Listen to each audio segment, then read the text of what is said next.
Sequência de imagens de animais silvestres: arara, serpente, crocodilo, onça-pintada. O tráfico de animais silvestres é a terceira maior atividade ilegal do mundo, perdendo apenas para o tráfico de drogas e de armas. No Brasil, a cada 20 animais capturados na natureza, apenas um é resgatado pelos órgãos de fiscalização ambiental. Quais são as leis que protegem a fauna brasileira e como são aplicadas hoje? O que cada um de nós pode fazer para combater o tráfico? Fundo em tons de cinza. Formas geométricas cinzas, amarelas, azuis e brancas se movimentam dinamicamente. Ao centro, em letras brancas e pretas, qual a questão? Tráfico de animais silvestres. Roberto Cabral, Instituto Ampara Silvestre. Meu nome é Roberto Cabral Borges, eu sou biólogo, mestre em ecologia. Estou aqui representando a Ampara Silvestre especificamente, que é uma ONG de proteção animal. O tráfico de animais silvestres consiste na captura, no transporte, no comércio desses animais ao arrepio da lei, ou seja, fora do ordenamento jurídico, seja do Brasil ou seja de qualquer outro país. A gente tem a questão do tráfico nacional, que tráfico de animais silvestres, geral de tráfico doméstico, e tem o tráfico internacional de animais. O tráfico internacional normalmente é focado em espécies mais raras, e o tráfico nacional a gente tem uma predominância das espécies de aves, mas recentemente a gente tem visto aumentar bastante, principalmente as espécies de répteis e de alguns mamíferos. O tráfico nacional ele pode também, e também o internacional, ele pode se focar tanto na questão de partes de animais, por exemplo, comércio de dentes de onça, cocares, brincos com penas e outros artefatos com partes de animais silvestres, ou então comércio do próprio animal vivo. Então esse é o papel do colecionador, que é muito nefasto, porque os colecionadores pelo mundo eles vão focar principalmente nas espécies mais raras, e essas espécies vão ganhar um grande valor econômico para os traficantes, que vão fazer de tudo para pegar essas espécies e levar até esses colecionadores. Os animais silvestres são usados pelo tráfico para a biopirataria, para vendas em feiras e pet shops e para colecionadores. Bruno Campos Ramos, chefe do Núcleo de Fiscalização da Fauna, IBAMA. Meu nome é Bruno Campos Ramos, sou analista ambiental do IBAMA e hoje eu estou como chefe da fiscalização de fauna do IBAMA, dentro da Diretoria de Proteção. O nosso trabalho ali no NUFAL é receber denúncias, programar operações, discutir normativas, a nível nacional, por ser o IBAMA, de tudo relacionado à fauna, principalmente à fauna silvestre. Tem muitas vias, tem vias aéreas, marítimas, terrestres, pelo norte do país. A gente está falando aí de 8,5 milhões de quilômetros quadrados de território, de terra, de continente, mais 4 milhões de extensão territorial marítima, então são 2,5 milhões de quilômetros quadrados para fiscalizar, com 800 fiscais que o IBAMA tem. Entendeu? Lógico que os órgãos estaduais auxiliam muito nisso, outras instituições como a Polícia Federal, a Polícia Rodoviária Federal, as polícias militares também têm atuado nessa área, mas mesmo assim é um crime que compensa, que vem compensando, porque não tem pena restritiva de liberdade, a não ser que dê um concurso material ali de crime, porque você precisa provar isso durante o processo. Mas é um crime que até então compensa para as pessoas, infelizmente, para as pessoas adentrarem nele. Normalmente o traficante, tem um cara que recolhe esses animais da natureza, que captura, um cara que já conhece a área, um cara que sabe lidar com esses animais. E normalmente eles querem filhotes. Imagens World Animal Protection. São mais fáceis, de domesticar. O filhote, quando você retira ele daquele meio dele e do contato com a mãe, quem passa a ser o mundo social dele ali é o traficante, posteriormente quem adquiriu ele. É muito mais fácil de gerenciar. Então, normalmente a mãe é morta ou parte do grupo é morta para você ter acesso a esses filhotes, para você conseguir vender. O transporte normalmente também é inadequado. Então, o animal sofre maus tratos do começo ao fim, nessa cadeia do tráfico de animais silvestres. Normalmente eles são transportados em ambientes escuros, com oxigenação mínima, sem disponibilidade de água ou alimento, porque o cara não vai se preocupar durante o transporte de tirar o animal lá de dentro para poder alimentar, suprir as necessidades básicas dele. E a perda para esse tipo de comércio é válida pelo lucro que tem lá no final. De cada 10 aves retiradas da natureza pelo tráfico, 9 morrem. Fonte, Renktas, 2022. Em um cômodo de paredes brancas, há diversas gaiolas. Walter Silveira, proprietário do criatório Pássaros Nativos. O nosso ponto de vista, nossos criadores, é o seguinte, que se cria em cativeiro, você pode adquirir a ave legal, ou aves, ou seja, um animal legal, você teria que ter mais opções para poder fornecer, né, aos clientes, ou mesmo ao exterior. Eu mesmo tenho muitos clientes lá fora querendo nossas aves. Quando eles não adquirem a ave legal, aonde que eles vão? No tráfico. Porque o tráfico vai fornecer isso, né?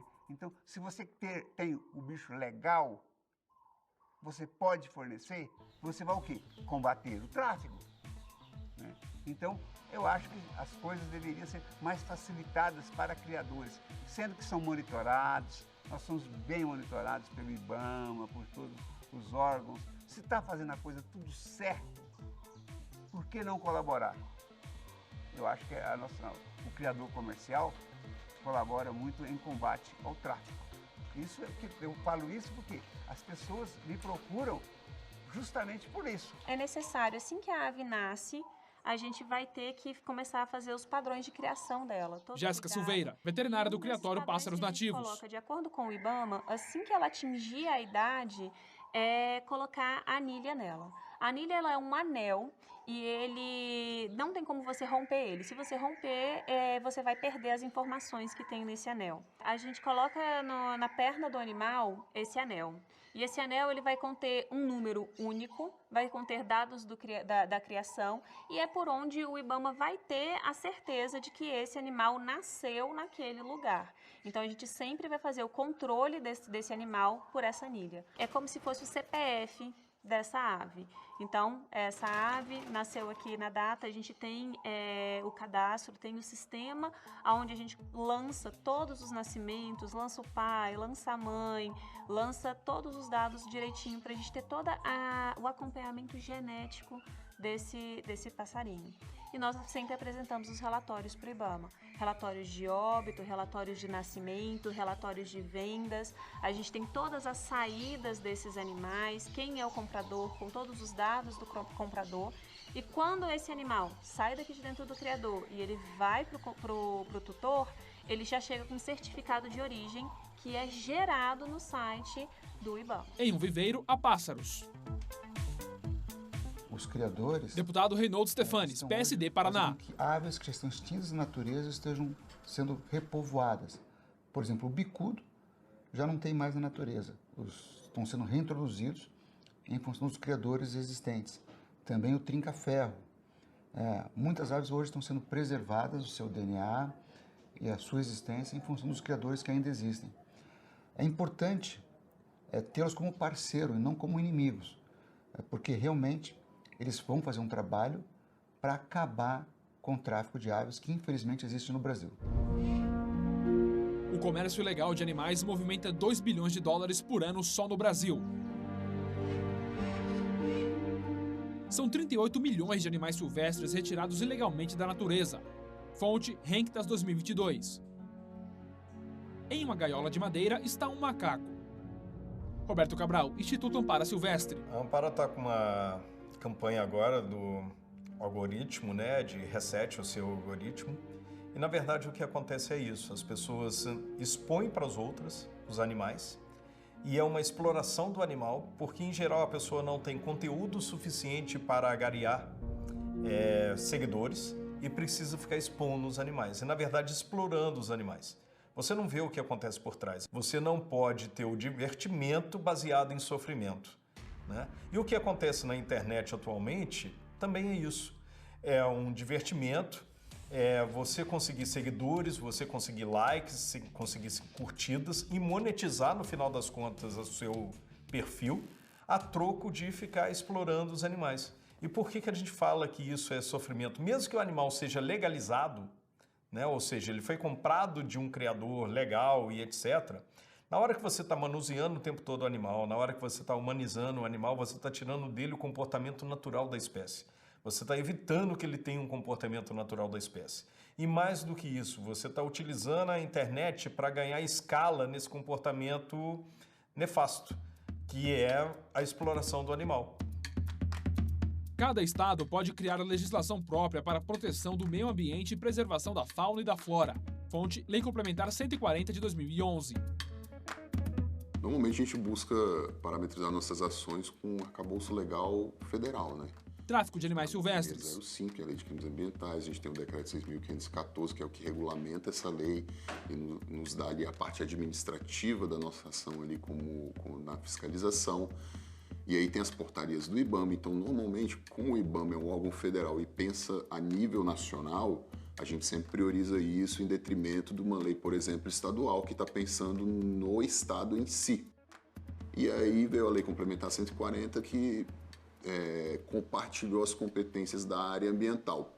Quando você fala em patrimônio genético, não tem muita discussão, é uma competência federal. Quando você fala em fauna, aí entra todos os entes federativos, né? Praticamente todos os entes federativos. Bruno Campos Ramos, chefe do Núcleo de Fiscalização da Fauna, IBAMA. Do seu jeito. O que a gente sempre tenta fazer aqui dentro do IBAMA é discutir tecnicamente uma forma para a gente parametrizar isso. E até o cidadão, por exemplo, que venha porventura adquirir esse animal de forma regular, ele faça isso com consciência de que ele não está prejudicando o meio ambiente. Se o animal tem a possibilidade de voltar para a natureza, se ele é saudável para tal, faça uma reabilitação para depois, posterior soltura no local adequado. Para isso, o IBAMA fornece os centros de triagem de animais silvestres, né, que são os CETAs. Tem alguns espalhados pelo país, principalmente nas capitais, e esses CETAs acabam recebendo animais de entrega voluntária, de apreensão e de resgate. Entendeu? E esses animais passam por uma reabilitação, mas muitos não conseguem voltar para a natureza, porque ou são atropelados e tem uma fratura consolidada, ou o animal está num determinado ponto tão associado ao humano que por algumas vezes você tenta fazer esse trabalho de reabilitação e você não consegue. Mas mesmo os animais associados ao ser humano, se você consegue incluí-lo num bando que tem as características selvagens ali e tudo mais, ele se adapta e ele deixa de vincular a pessoa humana como fonte de alimento, fonte de recursos, como a família dele. Ele passa a entender que a família dele são aqueles da mesma espécie. E a gente tenta sempre soltar para esse animal poder cumprir a função ecológica dele na natureza. Rayane Leal, técnica ambiental do CETAS. Os animais vieram oriundos de uma apreensão, né? Então, eles estavam mantidos em cativeiro de forma irregular. E aí foi feita a apreensão desses animais e eles foram trazidos para o CETAS. E aqui no CETAS eles ficam sendo cuidados até que a gente possa dar uma destinação. Como as ararajubas, elas não ocorrem aqui, né? A gente mantém elas em tratamento, em cuidado, até que a gente possa destinar. No caso, elas vão para um projeto, né? Onde elas vão participar de um projeto de reintrodução de ararajubas na natureza. Deputado Reinaldo Stefanes, PSD Paraná. O projeto de lei 1356 de 2021, ele faz com que os criadores sejam regularizados e também cria regras rígidas para que eles atuem. Isso combate o tráfico de aves no Brasil e também do exterior para cá. Você vai ter muito mais pessoas tendo seus animais de forma legal e não buscando a natureza. Você hoje tem aproximadamente 42 milhões de aves nas casas dos brasileiros como pet. Pode ser uma calopsita, um canário, uma ave canora, pode ser um papagaio, pode ser um lores que veio da Austrália, mas hoje perto de 20 milhões de brasileiros têm 42 milhões de aves como animais do seu dia a dia de convívio. E você tem que acabar com que isso saia da natureza. E isso resolve esse problema. A Lista PET estabelece critérios para definir quais animais silvestres podem ser criados e comercializados como animais de estimação. Fonte: Conselho Nacional do Meio Ambiente, CONAMA. Jéssica Silvestre, veterinária do Criatório Pássaros Nativos. Já deve estar num processo de mais ou menos 6 anos que o IBAMA tenta criar uma lista PET. A questão é que tem muitas aves que não são muito comuns de criar. Então, vamos supor, a partir de agora não se pode criar iambu. Então, a gente tem que ter o cuidado de estar junto ao IBAMA, apresentando quais são as espécies que estão sendo criadas, e a gente fica aguardando essa avaliação, porque não é mais permitido criar tal animal. O que a gente vai fazer com esse animal que foi criado e nascido em cativeiro a vida inteira? Como vai ser a soltura? Muitas das vezes se pega animais de criadouros fechados, que são nascidos e criados em cativeiro, e simplesmente soltam eles na natureza. E isso é uma coisa muito irresponsável, porque a gente é responsável por aquela vida. A partir do momento que você tira ele de um criador, o IBAMA se torna responsável por aquela vida. Então a gente tem que fazer um processo de soltura onde a gente prepare essa ave com todo um processo para ela saber lidar, se proteger de chuva, se proteger de predadores, conseguir buscar alimento, dependendo de qual é o tipo de alimento que essa ave proporciona, se é inseto, se é animal, se é ovo. Então a gente tem vários tipos de alimentação, se são frutas também. É importante fazer esse preparo. Em um viveiro, uma arara amarela pula de um galho para o outro. Em um zoológico, pessoas observam a onça pintada e macacos.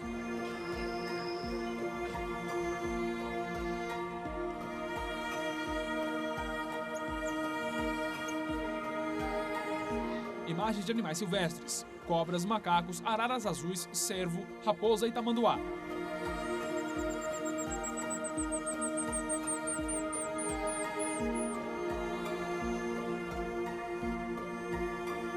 Bruno Campos Ramos, chefe do Núcleo de Fiscalização da Fauna, IBAMA. Hoje, o crime ambiental não tem pena restritiva de liberdade, a não ser em casos muito específicos. Falando especificamente de fauna, não tem, a não ser que seja maus tratos a cão e gato. E no caso nem é reclusão, é detenção. Então a pessoa não responde também presa. Tá? Então a gente precisa que o legislativo defina uma lei onde tem essa pena restritiva de liberdade para que as pessoas que cometam esse tipo de ilícito tenham algum tipo de bloqueio de dar sequência nessa atividade. Entendeu? Fora isso, a gente precisa de uma fiscalização mais forte. Entendeu? Tanto federal como estadual e municipal. A gente precisa dos órgãos ambientais fortalecidos, né, para que a gente consiga fazer essa fiscalização com a necessidade que a natureza precisa. Roberto Cabral, Instituto Amparo Silvestre. Seja na questão da fauna, seja na questão da pesca, seja na questão do desmatamento, a nossa lei, a 9.605, ela não faz a diferença entre um criminoso contumaz e uma pessoa que eventualmente tenha cometido um crime. Então, a pessoa que está com papagaio na sua casa é tratada da mesma forma que o cara que foi pego traficando 200 papagaios. O que a gente precisa é tipificar o tráfico de animais silvestres no Brasil e ter uma pena adequada para o tráfico de animais silvestres, ou seja, tirar essa pessoa do convívio social, tirar essa pessoa da possibilidade de continuar praticando esse crime. Tráfico de animais Hoje ela silvestres. pratica o crime uma vez atrás da outra. O juiz, considerando as circunstâncias, para a espécie não ameaçada de extinção, pode deixar de aplicar a pena. Qual que é a pena? 6 meses a 1 ano. Ou seja, essa pessoa nem precisa cumprir pena. O juiz pode deixar de aplicar a pena. Só que os juízes de hoje em dia estão extrapolando, eles estão indo além de deixar de aplicar a pena para aquela pessoa. Eles estão devolvendo o papagaio para aquela pessoa. Isso é um desastre. Eu acho muito importante a gente ter criação de aves e a gente poder criar todos os tipos de ave. A única coisa que eu espero é que seja, assim, criadores que sejam responsáveis. A gente ter a responsabilidade sobre aquela ave, por oferecer uma boa qualidade de vida para ela. E eu acredito que qualquer um deveria ter o direito, tanto de adquirir e se criar dentro dos parâmetros e com bem-estar. Mas independente da espécie, eu acredito que todas elas deveriam ser mantidas, principalmente por uma questão de segurança. Ah não, a gente está entrando em extinção, como é que a gente consegue? Se eu já domino a reprodução dessa ave, vai ser muito mais fácil para mim, num caso que na natureza não tenha mais, fazer essa reposição. Um papagaio na natureza vive 40 anos em média. Na casa da pessoa bem cuidada vive 60 anos. Então é um compromisso para a vida toda. Assim como um cachorro ou um gato, você, ao adquirir ou ao adotar um animal, você tem que saber que você tem um compromisso de vida com ele.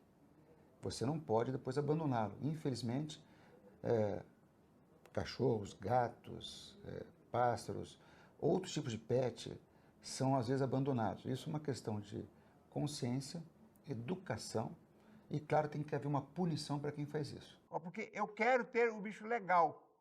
Eu não quero ter mais um bicho ilegal em casa. Eu tenho ilegal, vou soltar, vou levar para os CETAS, a gente orienta qual a forma que o cliente faz. Eu não quero mais essa ave. Olha, pessoal, vai para os CETAS mais próximo, devolve lá. Pode devolver sem problema nenhum, sem penalidade, sem nada. Então, é uma opção que você tem para você não sair soltando bicho aí na natureza fora da sua região. Se você tem uma ave lá do sul, soltar aqui no centro-oeste, não é legal. Então, direciona para os CETAS, que os CETAS faz a destinação correta para essa ave para o local correto. Para denunciar suspeita de tráfico de animais silvestres, ligue para a linha verde do IBAMA, 0800 61 80 80. As denúncias podem ser anônimas.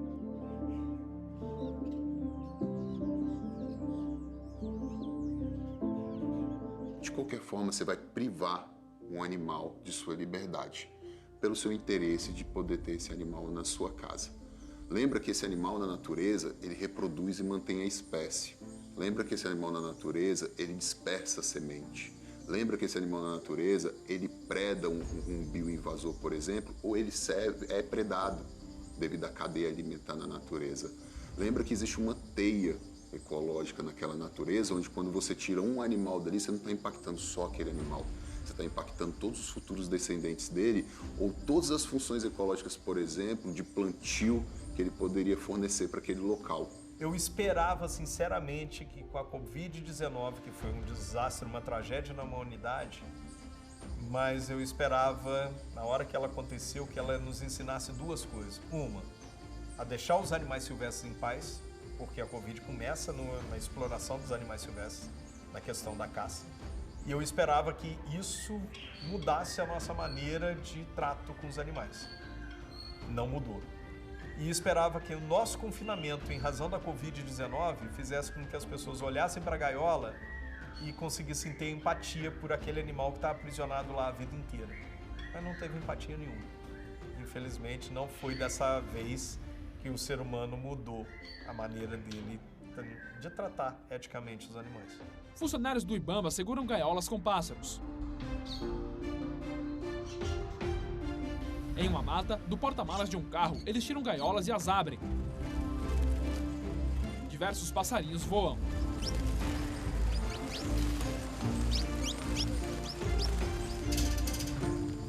Dedicado a Lia Tavares.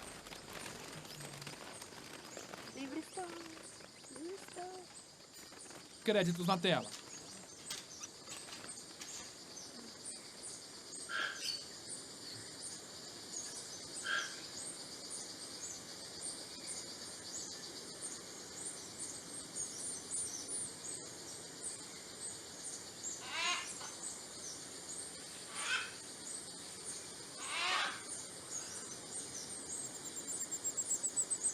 Realização TV Câmara.